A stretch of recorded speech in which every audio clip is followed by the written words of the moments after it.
قوم میں ایک جذبہ ہے.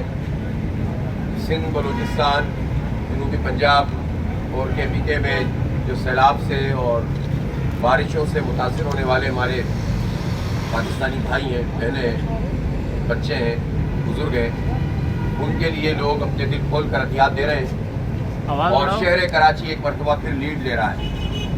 یہ شہر اس لحاظ سے بہت بڑے دل والا شہر ہے کہ اس شہر کو سبھی نظر انداز کرتے ہیں.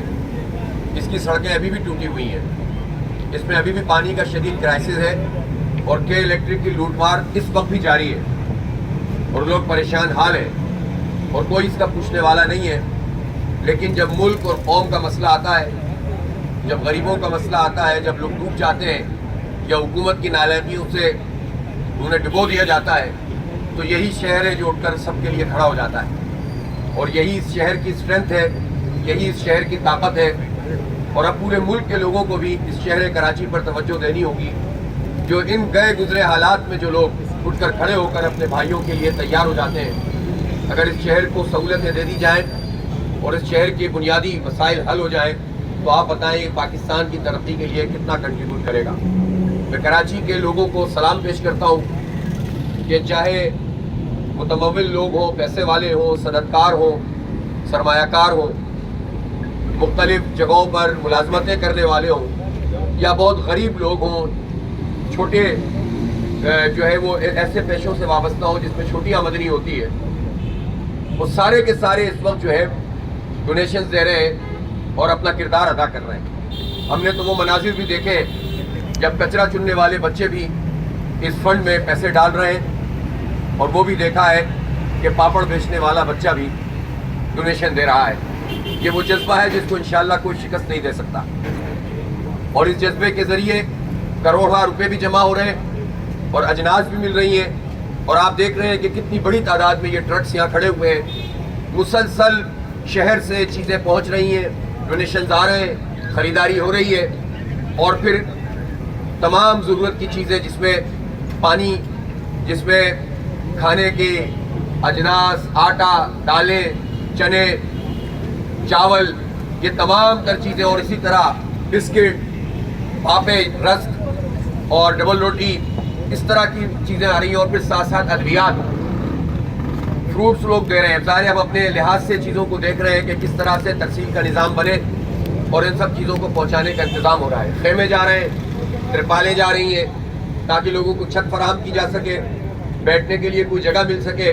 اس لیے کہ بہت بڑا علاقہ زیر آب آیا ہوا ہے، اور اس وقت بھی شدید علام ہے کہ دادو، میڑ، اور پھر اس کے بعد آہستہ آہستہ آگے کی طرف یہ پانی بڑھ رہا ہے اور بہت سارے علاقے زیر آب آ رہے ہیں. اس وقت بھی خیرپور میں پانی داخل ہو چکا ہے، اور پورا شہر جو پہلے ابھی تک بچا ہوا تھا کسی حد تک، اب وہ زیر آب آ رہا ہے. تو آپ سوچ سکتے ہیں کہ کتنی بڑی تباہی اور کتنا بڑا یہ سانحہ ہے جس سے پاکستان کے یہ لوگ گزر رہے ہیں. اس لیے ہم اپنے بھائیوں کے ساتھ ہیں.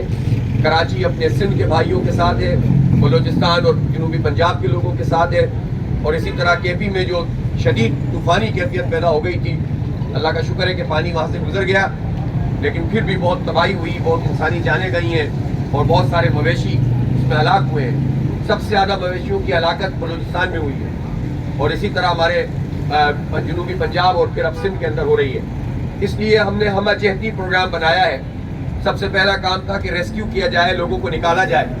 الحمدللہ بڑی حد تک یہ ریسکیو آپریشن مکمل ہو گیا ہے، اور اس میں جہاں الخدمت فاؤنڈیشن اور جماعت اسلامی کے رضاکاروں نے اپنا کردار ادا کیا، وہیں مقامی لوگوں نے جماعت اسلامی کے ساتھ مل کر اس پوری ریلیف اور ریسکیو ایکٹیویٹی میں حصہ ڈالا، جس سے ایک یکجہتی بھی پیدا ہوتی ہے، اور یہ بھی پتہ چلتا ہے کہ اگر کوئی پولیٹیکل اور سماجی لیڈرشپ میدان میں موجود ہو تو لوگ اس کا ساتھ دیتے ہیں اور اس کے ساتھ چلتے ہیں، اور اس کے نتیجے میں لوگوں کا اعتماد بھی بحال ہوتا ہے.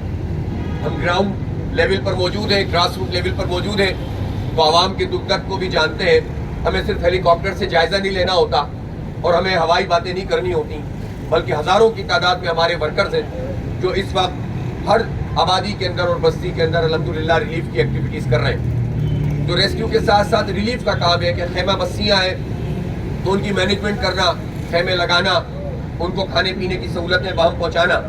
اور میں اس موقع پر یہ بات بھی کہنا چاہتا ہوں کہ ہماری جو بیٹھک اسکول ہے جو جماعت اسلامی کا ایک شعبہ ہے, خواتین اس کو چلاتی ہیں, اور اسی طرح تعلیمی ادارے مختلف ناموں سے جو ہم لوگوں کے چینز ہیں, ان کے اساتذہ اور ہماری خواتین اساتذہ انہوں نے بھی اپنے آپ کو والنٹیئر کیا ہے, اور خاص طور پر ہمارے اندرون سندھ سے آئے ہوئے لوگ جن کو جہالت کی تاریکیوں میں ان وڈیروں اور جاگیرداروں نے رکھا ہوا ہے, ان کو تعلیم دینے کا سلسلہ بھی ان کیمپوں میں ہو رہا ہے.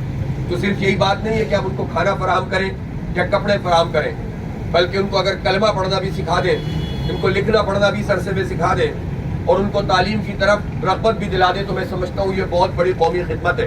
اور یہ کام الحمدللہ جماعت اسلامی انجام دے رہی ہے, اور مزید بھی ہم اس کی پلاننگ کر رہے ہیں. اس وقت بھی شہر کراچی کا خود ایک علاقہ جو گڈاب کا علاقہ ہے وہ زیر آب آیا ہے, اور اس میں بہت نقصانات ہوئے. کوئی چھوٹے چھوٹے ڈیمز ٹوٹے, یا برساتی پانی کے جو راستے تھے ان میں تباہی ہوتی چلی گئی. بہرحال جماعت اسلامی اور خدمت وہاں میڈیکل کیمپس بھی لگا رہی ہے, اس لیے کہ وبائی امراض اب پھوٹ پڑے. خود الحمد سندھ میں اس وقت بہت برا حال ہے, اور افسوس کی بات یہ کہ حکومتی اقدامات اس وقت تک بھی نہ ہونے کے برابر ہیں. آج ہی ہم نے جو ہے وہ کئی مشینیں بھیجی ہیں انٹیریئر سندھ میں تاکہ وہ اسپرے کرے, اور مچھر مار اسپرے ہو, اس لیے کہ مچھروں بہت بڑی تعداد میں اس وقت پانی کے اوپر موجود ہے اور وہ لوگوں کو نقصان پہنچا رہے ہیں.